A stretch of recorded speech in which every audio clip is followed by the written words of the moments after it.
discípulos de Juan y los fariseos estaban de ayuno. Vinieron unos y le preguntaron a Jesús: los discípulos de Juan y los discípulos de los fariseos ayunan, ¿por qué los tuyos no? Jesús les contestó: ¿es que pueden ayunar los amigos del novio mientras el novio está con ellos? Mientras tienen al novio con ellos, no pueden ayunar. Llegará un día en que se lleven al novio. Aquel día sí que ayunarán. Nadie le echa un remiendo de paño sin remojar a un manto pasado, porque la pieza tira del manto, lo nuevo de lo viejo, y deja un roto peor.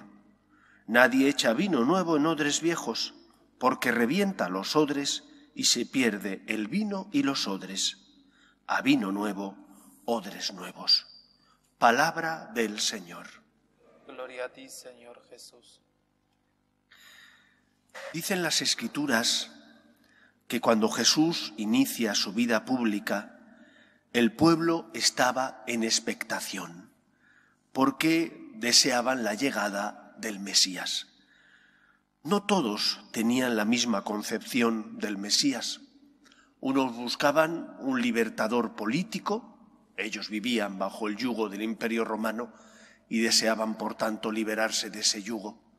Los celotes, algunos políticos que seguían, por ejemplo, a Herodes, a pesar de que Herodes era un rey colaboracionista con el Imperio Romano, deseaban expulsar a los romanos de allí.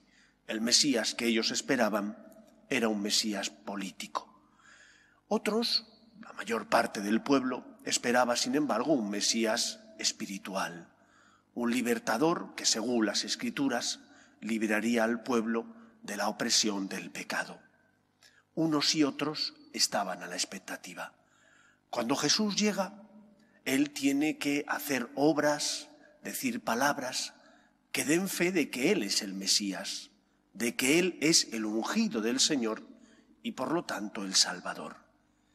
Y aunque ya en el Antiguo Testamento aparece que ese Dios todopoderoso es también espíritu, se habla de la Ruaj, los judíos vivían un monoteísmo radical, creyendo que había un solo Dios.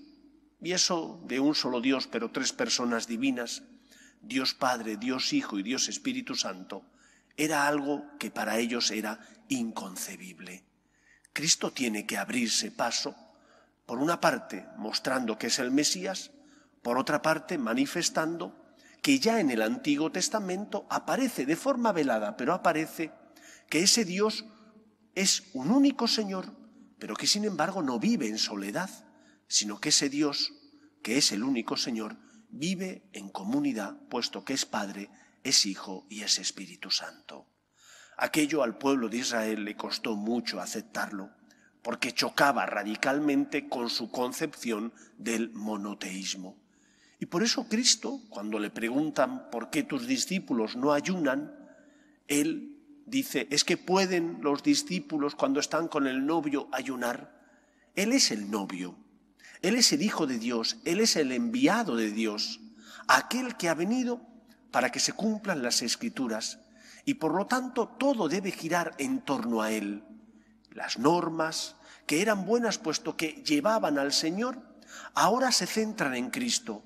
Hay un nuevo mandamiento que nos indica que se supera el Antiguo Testamento, se plenifica gracias a la revelación de Cristo.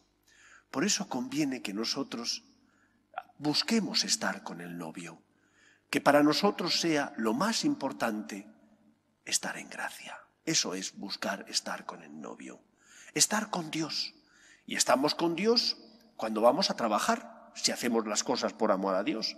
Estamos con Dios cuando educamos a los nuestros, si les educamos en la verdad.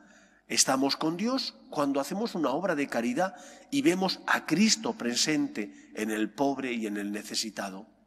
Pero sobre todo estamos con Dios cuando, como templos del Espíritu del Señor, estamos en gracia.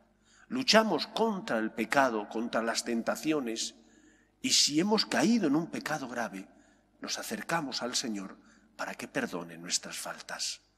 Pidamos al Señor que podamos estar con Él siempre, en un lugar y en otro, haciendo una tarea o la otra, porque vemos a Dios en los demás, porque hacemos todo por amor a Dios, por ti, Señor, pero también porque estamos en gracia, porque nos hemos acercado a aquel que pagó la deuda contraída por nuestro pecado, que es Cristo. Él es el Cordero de Dios que quita el pecado del mundo. Que el Señor nos ayude. Nos ponemos en pie.